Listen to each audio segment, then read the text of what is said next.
Magandang gabi sa bawat isa. Tayo tayong lahat. And grab your King James Bible. Amen.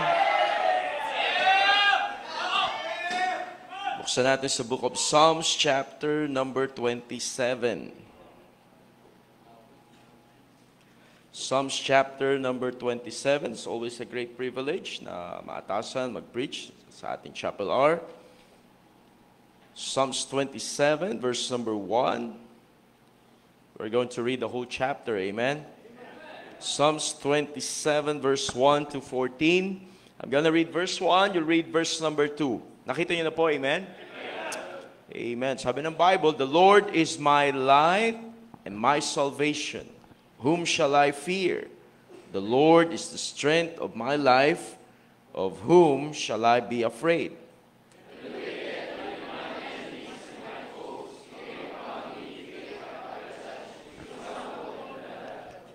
Though an host should encamp against me, my heart shall not fear. Though war should rise against me, in this will I be confident.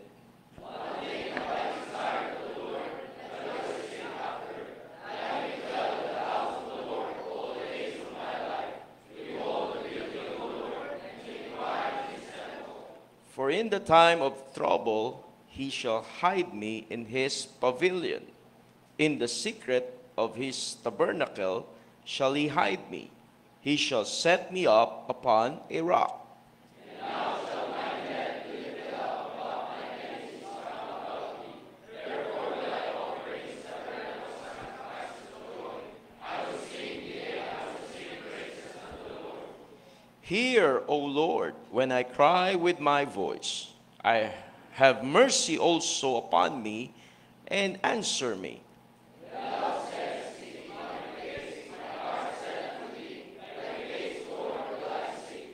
Hide not thy face far from me. Put not thy servant away in anger. Thou hast been my help. Leave me not, neither forsake me, O God of my salvation. When my father and my mother forsake me, then the Lord will take me up.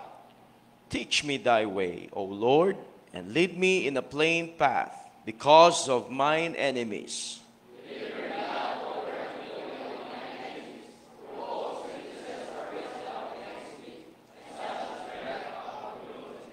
I had fainted unless I had believed to see the goodness of the Lord in the land of the living. Wait on the Lord, be of good courage, he shall strengthen my heart. Wait, I say on the Lord. What a great encouragement, amen? As we are reading these verses, I believe ito ay pumapasok sa puso ng bawat isa at sa ating isipan at nakikita natin yung ating kalagayan.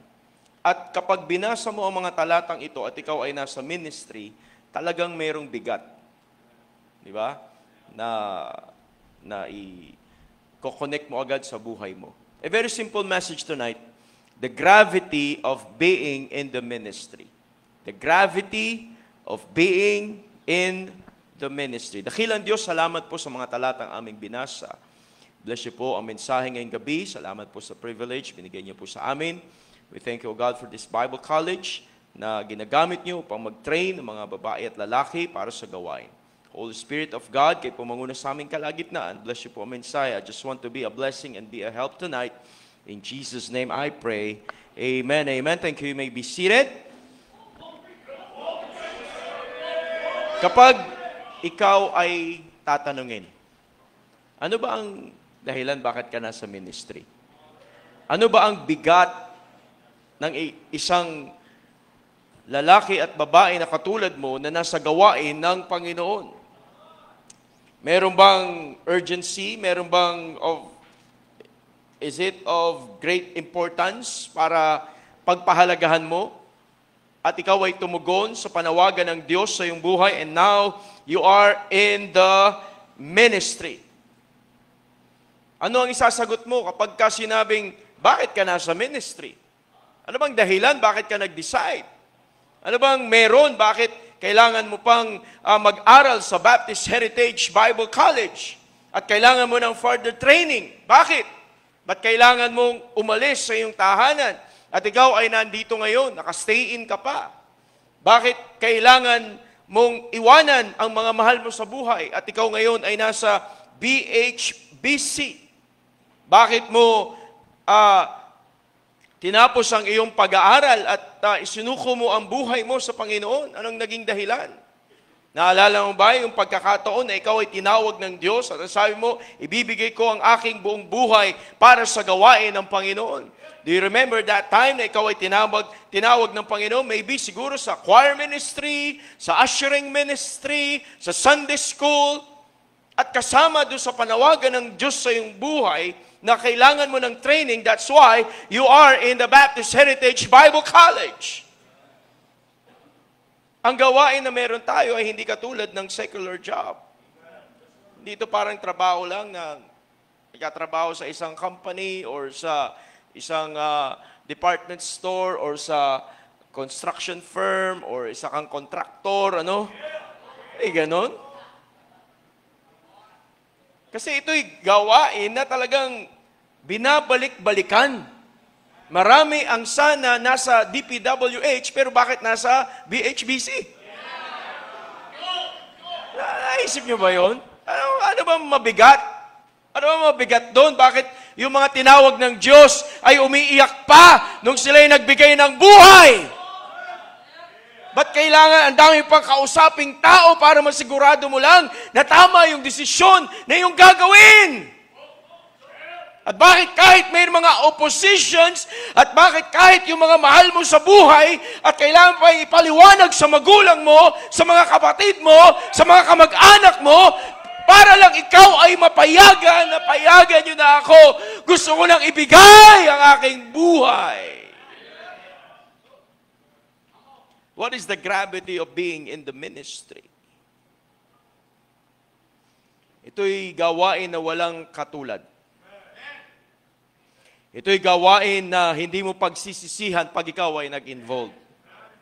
Ito'y gawain na talagang makikita mo, walang tigil, walang retirement, walang age limit. Naunawaan niyo ba yun? Once na mag-decide kang mag-involve at magpagamit sa Panginoon, walang retirement yan. Alam niyo kung bakit? Dahil ang Panginoon din ang nagbibigay ng sapat na lakas para maggamit sa kanyang gawain. Maybe tonight, meron sa inyo nagdadalawang isip pa. At hindi pa nauunawaan ang dahilan kung bakit siya naririto. Kaya naiisip mong, pwede namang hindi ako nasa BHBC, pwede namang mag-quit na lang ako. Pwede namang hindi ko na ituloy ang next semester. Pwede naman sigurong iwanan ko na muna. Magpapahinga muna ako. Walang bigat. Alam mo yung pinakamahirap sa isang tinawag ng Diyos? Yung magde-decide siyang uuwi at magkukwit. Sobrang hirap, sobrang bigat ng kalagayan na yan. Yung bang parang hindi ka na makahakbang. Parang tinitingnan mo na yung mga facilities natin. So, mamimiss ko tong kitchen. Mamimiss ko tong chapel area namin. Mamimiss ko yung trail of blood. Mamimiss ko yung library. Mamimiss ko si ma'am. Mamimiss ko si sir. Mamimiss ko yung classmates ko. Mamimiss ko yung Bible ko. Ang bigat niyan. Pero sa'yo ba may bigat ba yan? Ikaw ba yung nasa ministry na sobrang bigat ng pagsunod mo sa Panginoon at talagang hindi pwedeng ako ay mag-quit, hindi pwedeng ako ay titigil? Alam niyo ba na marami ng medical doctors, marami ng mga engineers, pero kulang ang mga nagsusuko ng buhay?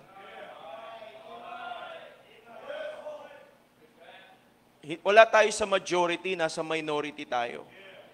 Konti lang tayo. Kapag konti lang, parang ano yan, endangered species. No? Hindi ka pwedeng mamatay. Hindi ka pwedeng mawala. Dapat kang mabuhay. Pag may sakit ka, dapat gumaling ka. Pag nilalagnat ka, dapat sa iyo ay talagang lapatan ng mga mabibisang gamot. Hindi ka pwedeng mawala.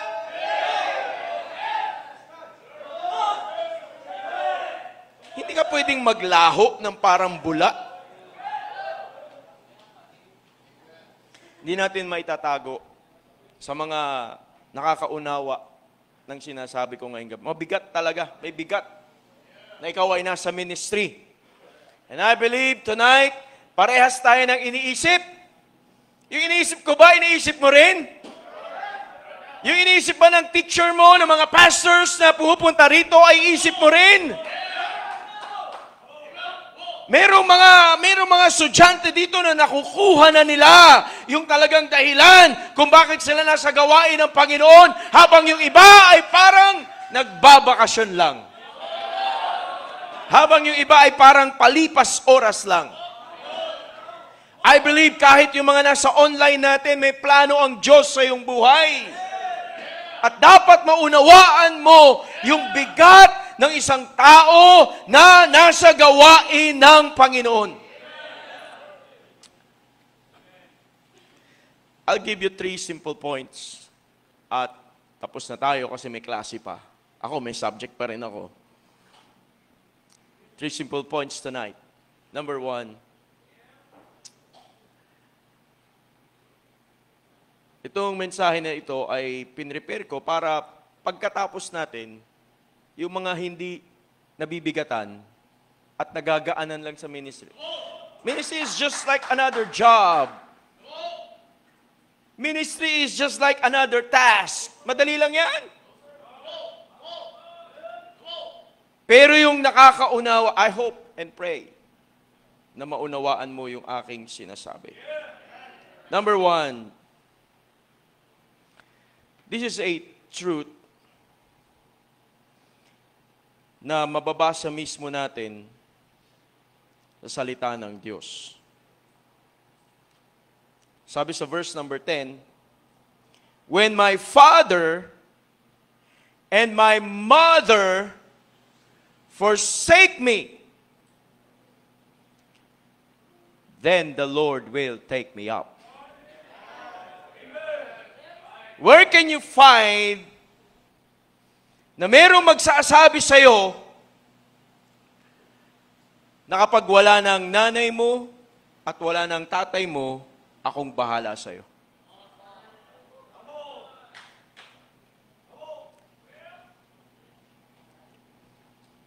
Marami na sa ministry, magaan ang ministry kasi andyan ang nanay, andyan ang tatay, well provided, walang problema. But how about nawala na sila? Kaya walang bigat ang gawain ng Panginoon kasi umaasa ka sa nanay mo at sa tatay mo.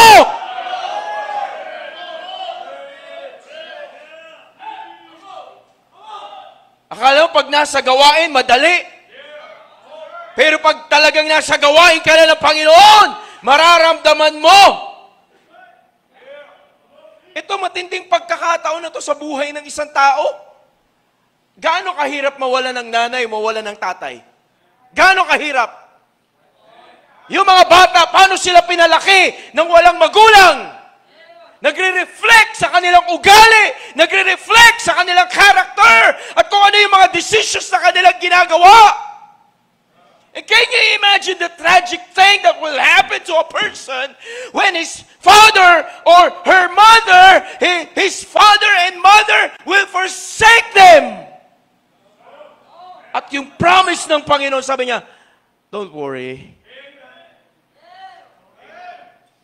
Sino hindi iyak pag nawalan ng magulang? Nung namatay yung tatay ko, sabi ko, di ako iyak, di ako iyak, di ako iyak, di ako iyak. First day, second day, third day, di ako iyak, di ako. Yung last night, di ako iyak. Nag-preach pa ako, di ako iyak. Kinabukasan, may meeting kami kay pastor. kung kailan malapit na yung meeting, 30 minutes na lang, tsaka ako umiyak. Preacher ako eh. Naunawa ako kung nasan siya, nasa langit na siya eh. Pero yung mawalan ka ng mahal mo sa buhay, ang bigat nun, ang sakit nun.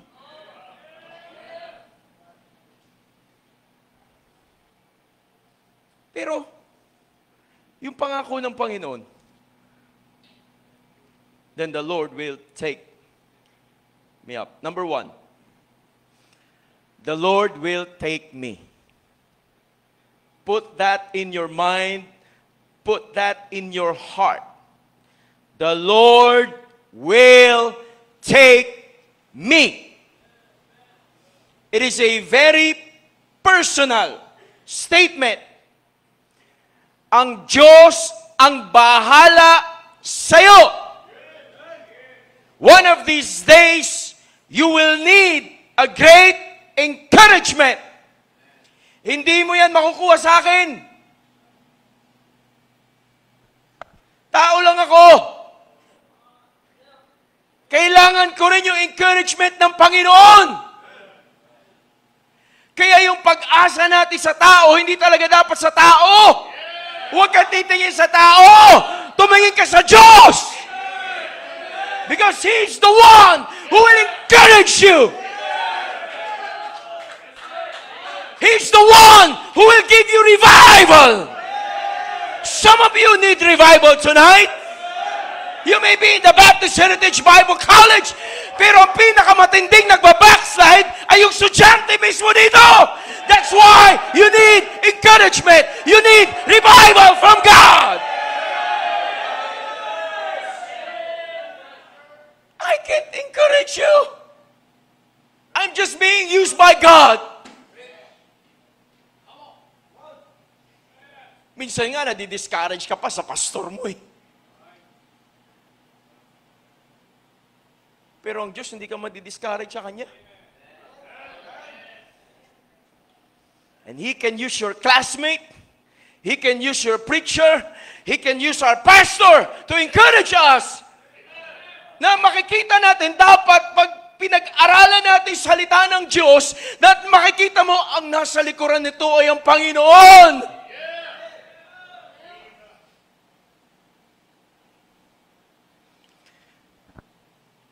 Kagabi pa ako nag-iisip anong imimensahe ko eh. Sabi ko, bakit kaya itong gusto ng Panginoon? Siguro merong discourage doon. Siguro meron doon na nalulungkot, namimiss niya yung kalabaw niya. Kamag-alala, andyan ang Panginoon. Maraming mga Bible student, kasi ngayon, ang babata na ng mga nagsusurrender eh. Pumunta dito, may tsupon pa.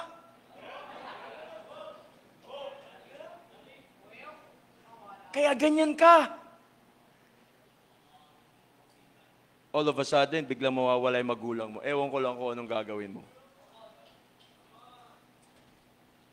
Wala ka nang matatawagan. I need some help. Here's my number. Send nyo lang po ang GCash. Ang alwa naman ng ganon, no? Ang bilis lang mag-GCash. Ang mas matindi pa, yung magulang mo nasa BHBC din. Nasa ministry din. Kaya nung sports fest, pinupunasan ka pa ng... Kawawa naman itong anak ko. Kawawa naman. Ang alwa ng buhay mo! Wala ka pa talaga sa katotohanan patungkol sa gawain ng Diyos!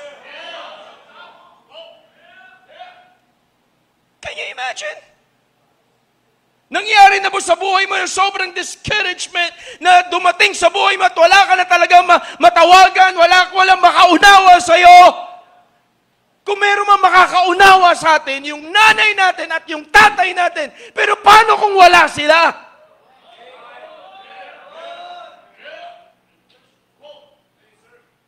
Pag nasa dorm ka ba, nandyan ba sila? Katabi ka ba? Di ba you feel lonely? Anong ginagawa ko dito? Ba't ako nandito? Kaya buti nga meron tayong mga stay-in Bible students eh. Para matuto ka rin, maawat ka ba? Mahiwalay ka ba? Yung ba pag magsisimba kami, nagpaplansya ng damit mo. Pagkakain kami, naghahanda sa'yo. Uupo ka para kumain, tatayo ka, bahala na sila doon. Sabi, namimiss ko yung ganong pagkakataon. Nalulungkot ako dito, kaya uuwi na lang ako sa amin.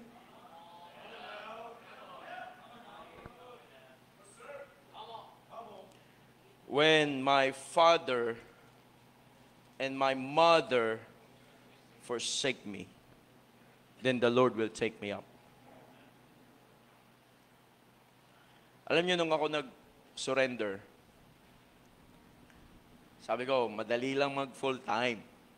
Sabi ng tatay ko sa akin, huwag kang mag-alala, susuportahan kita. Anong kailangan mo doon? Pa-provide ko. Wow! Habang yung iba na naririnig ko, paano kailangan? Meron kang ganito, ganyan, ganyan. Well, ang problema, susuportahan ako. Kung kailan ako nag-full time, yung papa ko, contractor eh. No? Hindi siya nananalo sa bidding. Wala siyang project. Kung kailan ako nag-full time, wala akong baon. Yung mga kaklase ko sa Bible school, yung mga taga-probinsya pa, may support. Binibilangan ka ng libo-libo. Naranasan mo na yun, nasa dorm ka, binibilangan ka ng ang kapal. Talagang binibilang sa harap mo.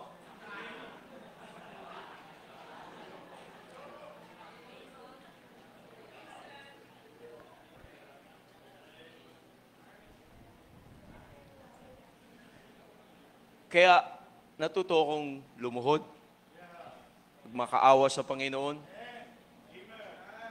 Ang daming mga questions, ba't ako nandito? Pero ni-reveal sa akin ng Panginoon through His Word. Minsan yung inaasahan mo ay wala. You need some encouragement, pero wala naman sila. Pero ang Diyos, parating nandyan. The Lord will take me up. Situations may be discouraging. You felt that someone or somebody has forsaken you. Nung nag-surrender ka, tuwan-tuwa ka kasi andyan yung mga friends mo. Wow, saya. Walang aalis sa atin, ha? Yung batch nyo, no? First year kayo, walang iwanan, ha? Lahat tayo magtatapos, ha? Nag-second year kayo, nandyan. Pero yung iba, bumalik na ng first year, alam niyo na ang dahilan. Sabi mo, nasa na sila?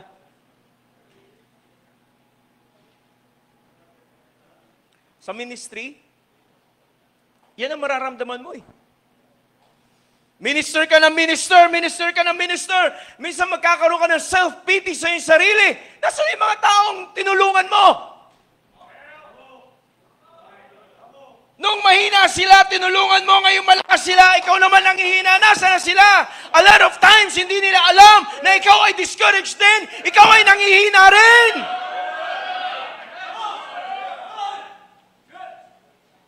Pero ang Diyos, hindi ka kailanman iiwanan. Ano yung sabi doon? The Lord will take me up! Somebody will take you down, but God will take us up!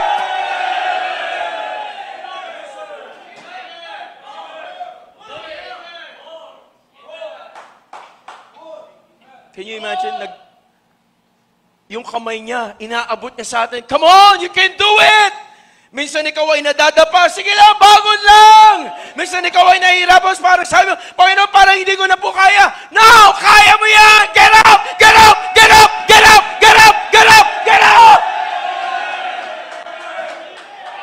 Minsan kahit nakahiga ka, at sabi ng room leader mo, bangon, bangon, bangon, bangon, bangon, hindi ka kayang pabangunin yan. Pero pag ang Diyos na ang nagsabi sa'yo, babangon ka.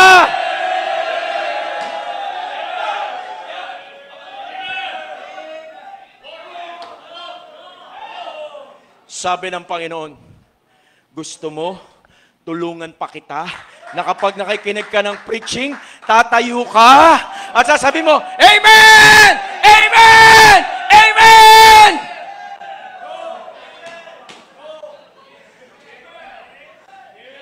Siguro discouraged ka na. Hindi ko alam kung anong nasa isip mo. Ang matindi discouragement yung pag parang feeling mo, nag-iisa ka lang. Kawawa naman ako. Walang nakakaunawa sa akin.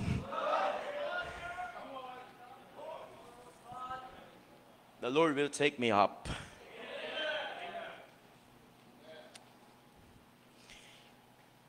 You may be devastated. Bumagsak lahat ng pag-asa mo sa buhay. Ikaw na lang ang nag-iisang tao na pinaniniwalaan ko. Niloko mo pa ako.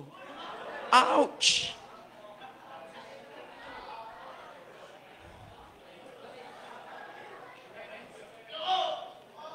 And it seems nobody cares. Nandun ka sa terrace, gusto mo nang tumalon. At tingin ka dyan sa bintana, sabi mo, ano ba lalagpakan ko dyan? Pambira, may bubong pala.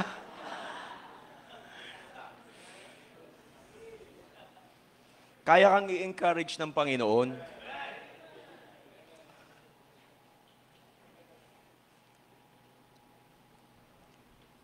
Payagan mo ang Panginoon na encourage ka. Kanya namang mensahe ito eh. Hindi ko mensahe ito, Panginoon yan. Sabi ng Panginoon, oy, kumusta ka na? Para sa'yo yan.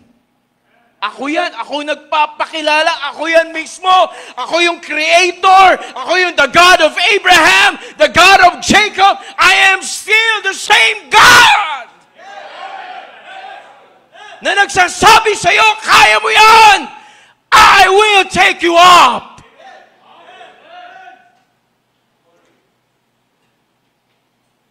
Number 2. The Lord will take me. Number 2. Verse number 11.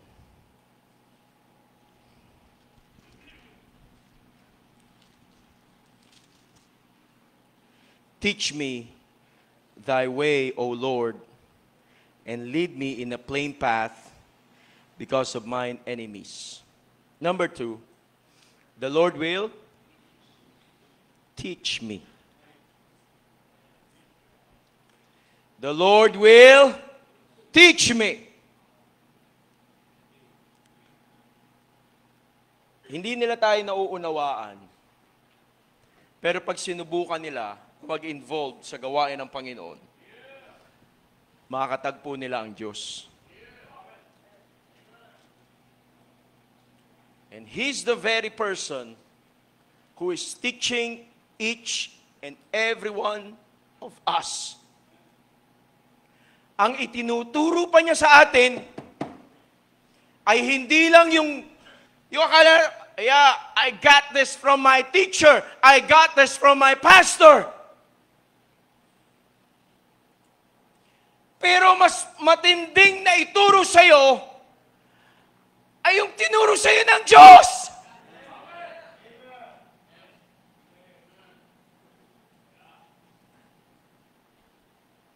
It's not our ways. It's not my ways, but His ways. Kaya yung mga experiences sa gawain ng Panginoon, hindi basta-basta yan. Pagka nakaramdam ka ng kalungkutan, ganito ang gusto ng Panginoon na aking gagawin. Dapat luluhod ako at ako ay mananalangin. Hindi ako magpapaawa. Hindi ako magpo-post sa social media para iparamdam sa kanila kung ano yung nararamdaman ko ngayon. Dapat ang makita, masaya ka sa gawain ng Diyos.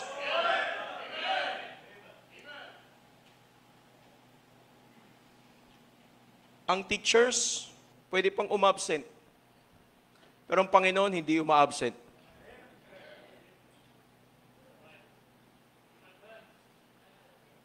Alala ko noon, sa Bible school, sabi na, wala yung teacher natin Ano matututunan natin? Pero ang Panginoon nandyan Ang dami niyang itinuturo Personal sa'yo. Kinakausap ka ng Panginoon, kinakausap mo ang Panginoon, and He's going to teach us His ways.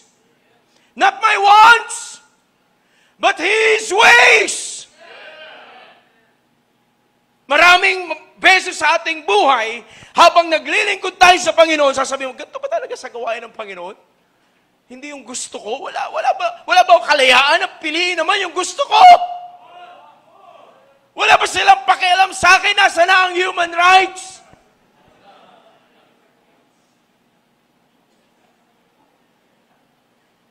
Hindi ba nila alam kawawa na ako?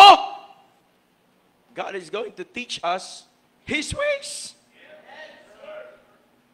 Kaya nga, ang training natin sa BHBC, kakaiba Hindi to secular school. Kailangan mo na maraming panalangin dito, kailangan mo maraming pagsunod dito, kailangan maraming bagay na matatanggal sa iyo, ugali na Diyos mismo ang magtuturo sa iyo.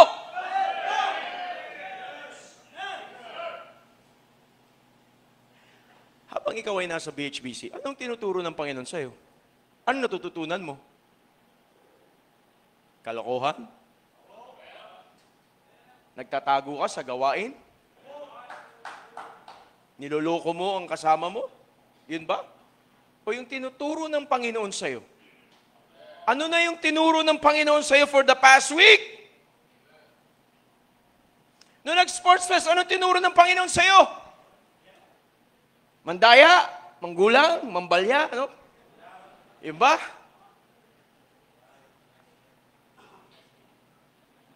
Ako ang tinuro ng Panginoon sa akin, gusto nilang manalo, so be it.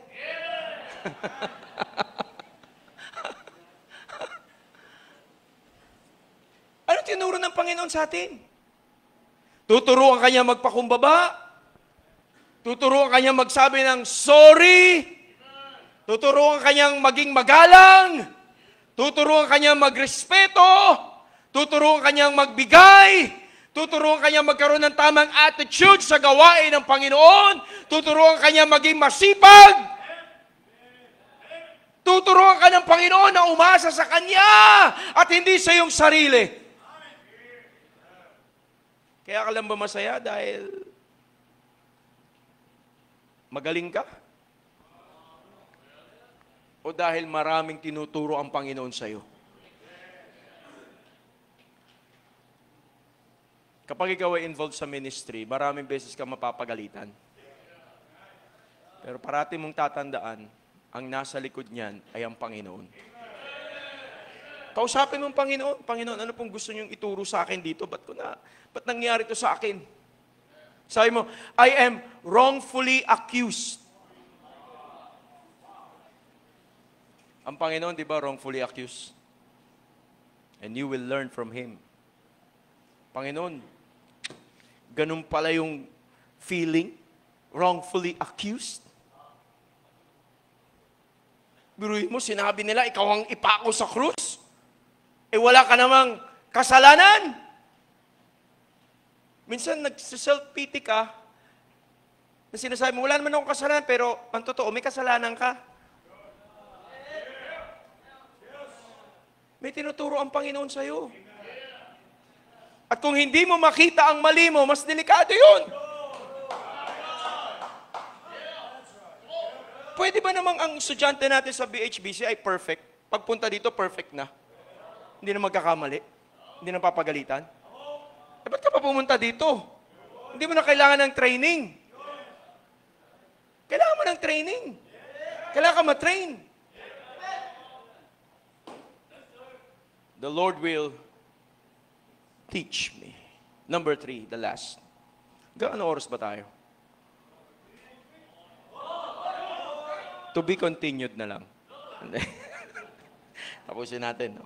Number 3, verse number 12.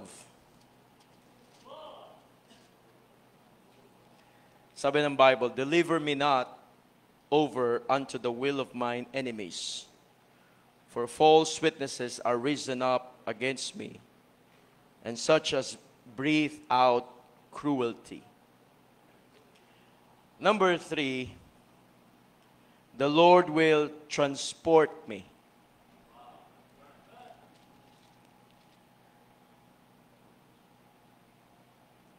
Alam niyo kung bakit mabigat ang gawain ng Panginoon?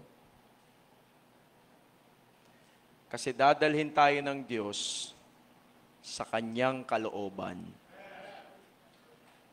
Doon ka dinadala ng Diyos sa kalooban niya. Kaya pag kinamusta ka, kamusta ka na ngayon? Kamusta na ang buhay mo? Meron ka na bang Rolls Royce na may payong? Meron ka na ba sports car? Meron ka bang mansion? Kamusta ka na ngayon? Ako'y masaya sa kung saan ako dinadala ng Diyos. Maraming nalulungkot kasi hindi nila alam kung saan sila papunta. Kung saan sila dinadala ng Diyos. Can you imagine you will never be delivered in the will of your enemies? Pag yan talagang naunawaan mo, na yung isipin mo na merong hindi nagugustuhan yung desisyon na ginawa mo para sa Panginoon at gusto nila na ikaw ay bumagsak ang pangako ng Diyos, He will not deliver you to the will of our enemies.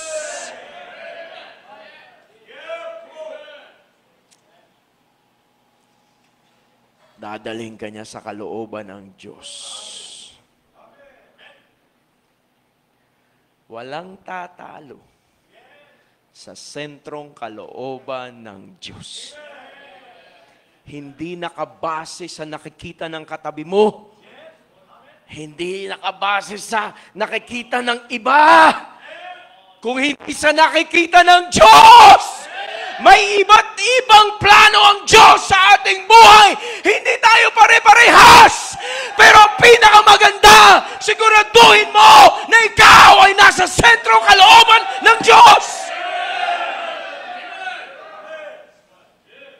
Maraming discouraged, maraming hindi naunawaan ang ministry, pero pag ikaw naunawaan mo na nasa sentrong kalooban ka ng Diyos, saan ka man ilagay ng Diyos, ikaw ay masaya.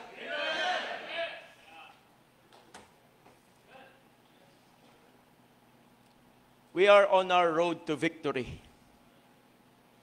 Successful path. Ang paglalakbay mo tungo sa, ano yan, sure win. Sure win na yan. Yung desisyon na ginawa mo para sa Panginoon, it's a sure win.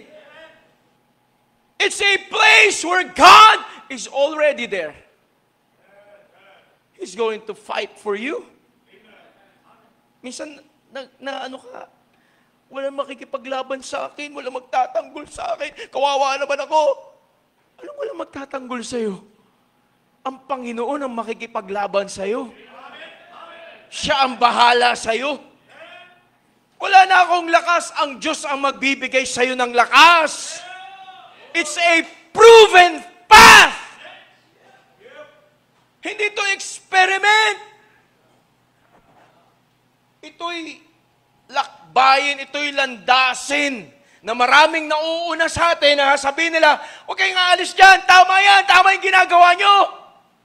Huwag magbabago ang iyong isip. Tuloy-tuloy ka lang.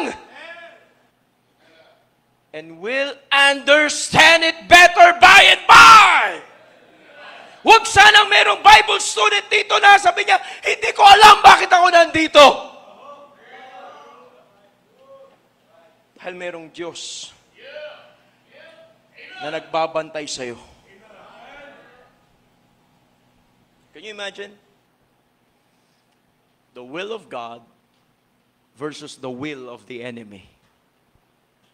Tindi na. Gusto mo ba maging talunan? O gusto mong maging panalo ka sa Panginoon? One of these days, you will be equipped para sa gawain ng Panginoon. Ikaw yung hahanapin ng Panginoon na kailangan ko ng excited na worker, preacher, singer, pastor, missionary. Alam ko kung saan ako kukuha. Yung na-train sa Baptist Heritage Bible College. Ngayon pa lang, ikaw ay hinahamon ng Diyos. Keep on! Because He's the one who will transport you sa kalooban niya.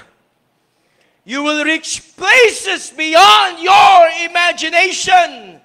You will accomplish great things for God. You will enjoy life to the fullest. Alam niyo ba yung mga naglilingkod lang sa Panginoon ang nakakagawa niyan? Sabi ng mga wala sa ministry, how we wish nasa ministry din kami. How we wish nung kabataan ko, nagsuko na ako ng buhay ko sa Panginoon. How we wish ginagawa namin yung ginagawa nila. And now you are taking for granted the blessings that God is giving you. You will enjoy your life just like Moses, just like David, just like Jacob, just like the Apostle Paul, Peter, the great man of God in the past. Our pastor is enjoying his life to the fullest. Kasama ang kanyang family. Why? Dahil sa Panginoon. He may not know it, kung saan siya dadalhin ng Panginoon, pero yung bigat, kung bakit nanatili sa gawain ng Panginoon, dapat meron din sa atin. Ang dahilan kung bakit mabigat ang gawain ay dahil meron tayong Diyos na siyang nag-i-encourage sa atin. Meron tayong Diyos na siyang magdadala sa atin sa kalooban niya sa ating buhay. Tayong lahat. Tonight, hindi ko alam kung saan ka kinausap ng Panginoon, but I believe God is working in our midst. When it comes to this old-fashioned altar settled with God,